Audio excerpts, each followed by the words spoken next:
di rumah aja. Nggak bisa ngapa-ngapain. Isinya cuma sekolah, tugas, rebahan, makan, tidur, terus diulang. Nggak bisa keluar rumah dengan bebas. Itu pun kalau mau keluar rumah harus pakai masker lah, apalah. Seset, tahu lama-lama bisa minggoy, sesak napas. Tunggu dulu kawanku, jangan patah semangat dulu dong. Siapa kamu? Ya orang lah, masa monyet? Tahu, mana ada monyet bisa ngomong. Dah lah, nih aku punya solusinya biar kamu tuh nggak bosan aja, terus kedubel mulu. Capek tahu kuping aku tuh denger kamu ngomong terus, ama bisa budak aku. Aku napas gara-gara masker, kamu budak gara-gara aku ya. Aduh, kok malah bahas napas sama budak sih? Mau denger gak solusi aku apa biar kamu gak bosen? Boleh? Apa? Kita jalan-jalan bertamasya. Apaan sih? Oh, lupa kenapa? Bertamasya mau ke rumah aja gak bisa. Cuma kalau mau ke rumah apa? Gimana? Kemana? Ke game aja gak bisa tuh loh. Ya, the power of green screen sayangku, nothing is impossible. Yuk. Nah, tujuan pertama kita di sini di Afrika. Kita sekarang berada di daerah savananya. Savana sendiri merupakan padang rumput yang dipenuhi oleh semak dan perdu dan diselingi oleh beberapa pohon yang tumbuh menyebar. Iklim di sini tidak terlalu kering untuk menjadi padang pasir, namun juga tidak terlalu basah untuk menjadi hutan, mengakibatkan suhu udara di daerahnya menjadi sama sepanjang tahun, yaitu hangat. Tetapi savana sendiri mempunyai dua musim, yaitu musim kering dan musim basah.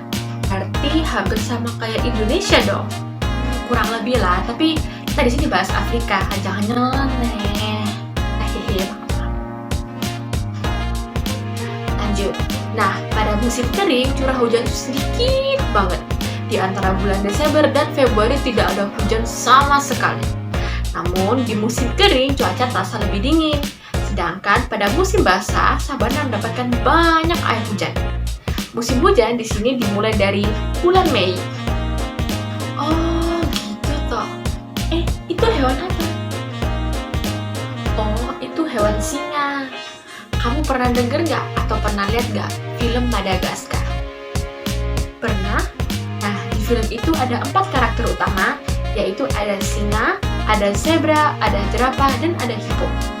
Nah, semua hewan-hewan tersebut merupakan fauna-fauna yang berasal dari Afrika loh. Selain keempat fauna tersebut, ada banyak loh fauna-fauna di Afrika. Contohnya, pertama, ada lemur yang tinggal di Pulau Madagaskar. Kedua, ada mandrill yang merupakan monyet terbesar dan paling warna-warni di sana. Ketiga, ada grey crowned crane yang menjadi burung nasional negara Uganda. Ketiga, great kudu yang merupakan kijang hutan yang hidup di hutan savana dan lereng berbatu, dan masih banyak lagi. Wah, banyak juga ya flora-flora di sini. Ya jelas lah, kalau di sini nggak ada flora, ya namanya bukan hutan. Tumbuhan apa itu? Oh, itu pohon akasia, salah satu pohon yang hidup di savana Afrika. Karena savana cenderung memiliki iklim yang lumayan kering, jadi akar yang dimiliki pohon akasia atau tumbuhan yang tinggal di sana bisa menyimpan banyak sekali air. Selain akasia juga ada pohon palem. Oh gitu, tapi nih aku mau nyinggung dikit ya. Kenapa sih dari tadi pas aku lewat itu kok hewannya tinggal dikit semua ya? Maksudnya kayak tadi aku liatin tuh cuma ada 1-4 singa aja. Biasanya kan kawanannya banyak sekali. Masa mereka sekarang jadi individualis? Terus tumbuhannya kok cuma sedikit ya? Yaitu salah satu faktor penghambat penyebaran flora dan fauna adalah ulah manusia. Singa yang tadi kita lihat, itu kawanannya tidak banyak lagi karena telah diburu oleh manusia, hingga jumlah mereka yang berkurang sangat banyak. Setelah itu bisa juga karena kondisi iklimnya yang tidak mendukung, mereka bisa kehilangan habitat mereka. Sedih ya, kasihan mereka kehilangan habitat mereka, apalagi yang gara-gara ulah manusia. Pantesan singa mau punah. Jangan bersedih dong. Kalau ada penghambat, pasti ada pendorongnya. Salah satu pendorongnya yaitu iklim. Iklim juga bisa menjadi salah satu faktor pendorong loh. Flora dan fauna yang tinggal dan hidup di suatu tempat pasti sudah beradaptasi dengan iklim yang ada. Contohnya tadi, pohon akasia bisa menyimpan banyak air. Yang kedua, singa yang tinggal di sabana bisa tinggal di situ karena ia memiliki tubuh yang cocok dengan iklim yang ada di sabana. Jadi semua seimbang ya berarti. Iya dong. Habis gini akan ada melanjutkan penjelasan selanjutnya. Bye-bye. Halo, jadi di sini aku bakal bahas mengenai gurun, bagian gurun Afrika. Dan jadi di sini aku mau membahas serba-serbi beberapa hal mengenai gurun dari Afrika. Nah, pertama-tama apa sih gurun itu? Gurun adalah padang pasir yang mempunyai curah hujan yang sangat sedikit dan menjadikan iklim di sana menjadi sangat panas. Nah, jadi pertama-tama aku bakal bahas iklim dulu nih.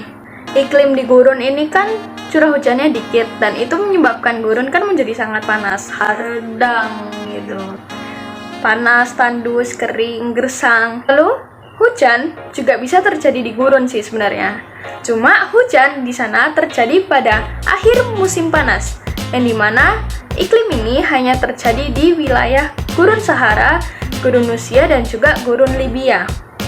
Nah, abis iklim nih, aku bakal bahas mengenai uniknya flora dan fauna dari gurun Afrika ini. Apa aja sih flora dan faunanya? Jadi, flora dan fauna di Afrika itu unik dan juga ngeri sebenarnya. Nah, jadi uniknya itu pasti karena mereka secara alamiah mampu hidup di tanah yang panas seperti gurun kan. Faunanya itu juga agak-agak ngeri gitu, agak-agak bahaya. Jadi pertama aku bakal bahas fauna dari gurun Afrika. Yang pertama adalah Lycaon pictus. Lycaon pictus itu apa sih? Pasti agak-agak jarang denger ya kan. Bentukannya mirip hyena, tapi sebenarnya berbeda.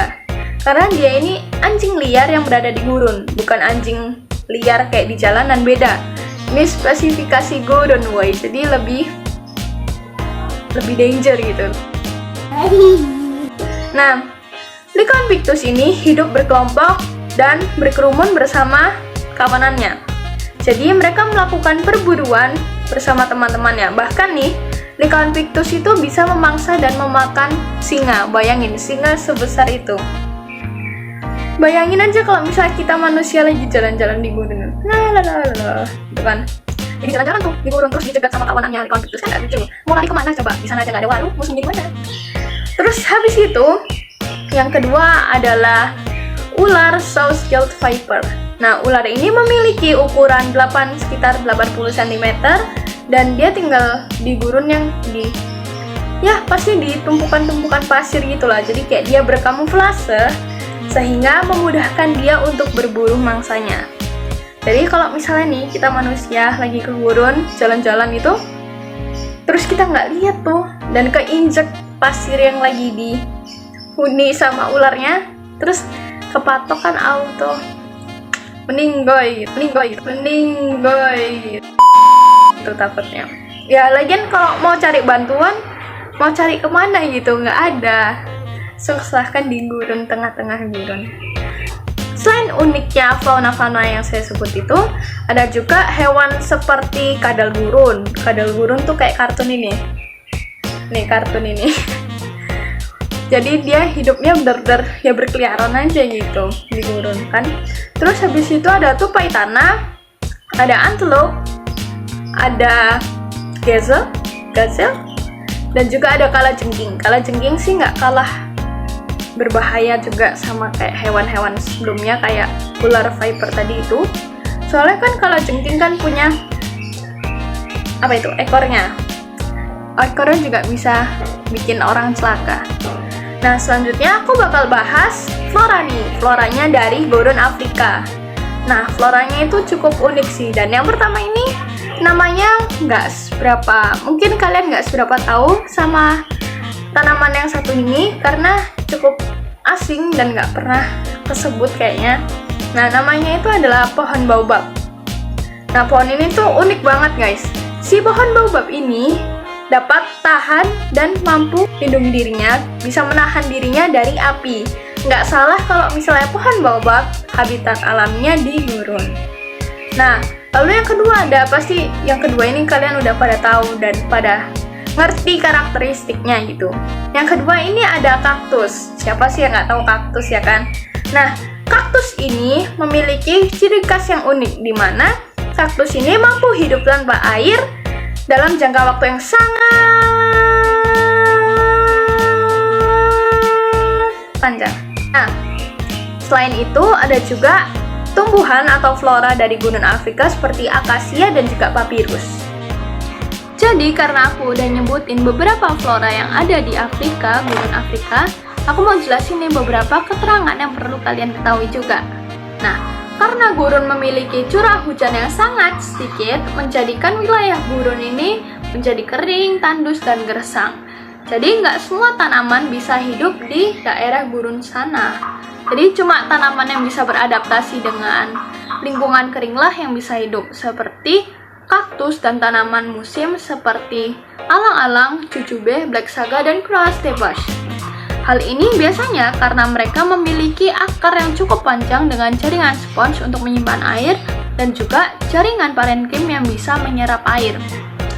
Selain itu, daun berukuran kecil dan juga duri untuk mengurangi penguapan air. Bahkan, jenis tanaman seperti kaktus memiliki kemampuan untuk menyerap air selama musim hujan dan mampu menyimpannya hingga musim panas.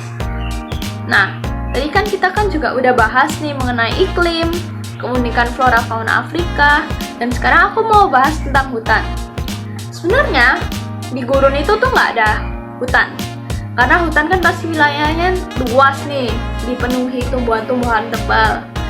Nah, tapi nih pasti tumbuhan-tumbuhan hutan ini memiliki spesifikasi yang jauh berbeda dengan tanaman gurun, karena tanaman gurun ini tercipta secara khusus yang tidak memerlukan banyak air dan mampu mengatasi kekeringan dan terpapar panas secara terus-menerus. Tapi di gurun Sahara, which is gurun terbesar di dunia itu sebenarnya hutan loh.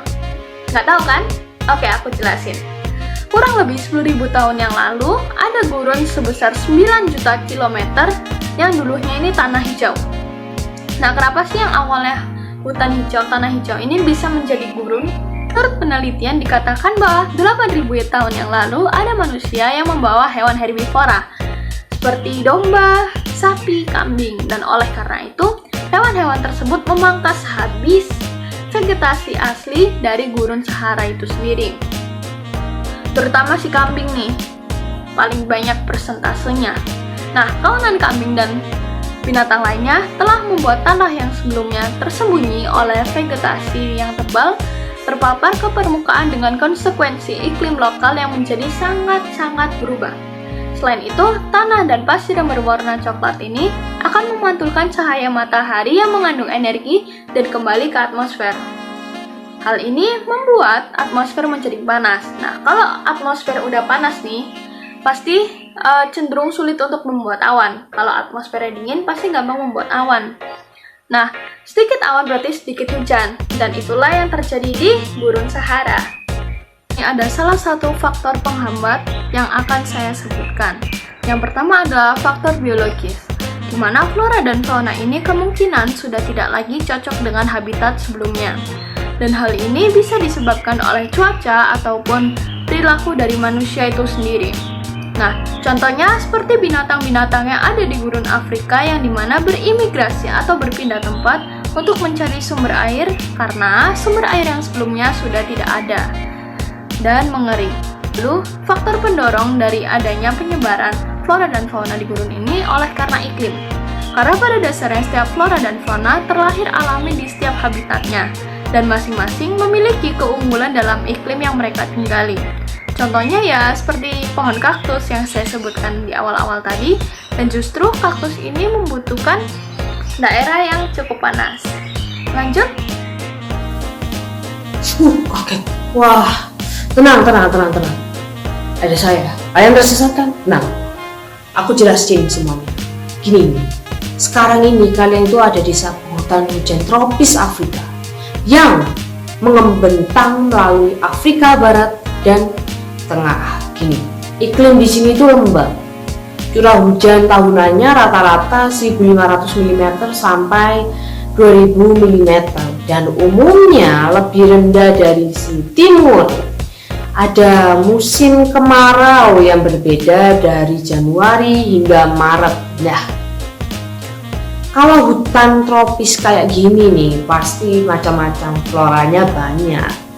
Sudah banyak macam-macam flora, ada juga macam-macam faunanya. Iya, pasti iya kan? Iya kan? Iya, memastikan aja. Nah, kalau di sekitaran hutan tropis milik Afrika Tengah ini komunitas tumbuhannya lebih dominan adalah hutan basah. Sebagai besar merupakan campuran spesies. Meskipun ada beberapa tegakan spesies yang tunggal, terutama tanaman ini nih.